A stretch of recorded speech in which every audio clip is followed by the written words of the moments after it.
अजून म्हणताना ते म्हटले अजून म्हणताना म्हटले ते की ज्या अजित पवारांनी तुमचं कुटुंब फोडलं त्या अजित पवारांसोबत तुम्ही गुटरगू करतात, पण आम्ही जबाबदारीने पावलं टाकतो राजकारण करताना, आम्हालाही राजकारण करतो असे. अहो, तुम्ही दुसऱ्यांच्याकडे बोट दाखवताना अशा पद्धतीने तुम्ही बोलत असता.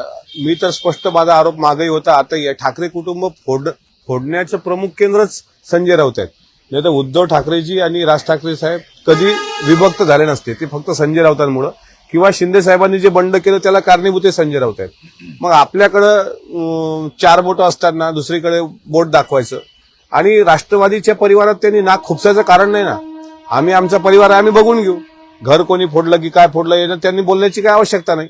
तुम्ही शिवसेनेचे जे तुकडे तुकडे केले याचा जाब तुम्हाला एक दिवस महाराष्ट्र विचारेल. त्याच्यामुळे तुम्हीच आग लावणारे आहात आणि तुम्ही अशा प्रकारे बोलणं म्हणजे त्याला म्हणता येईल की एखाद्या चोरांनी शाव असल्यासारखं बोलणं आहे असं मला वाटतं.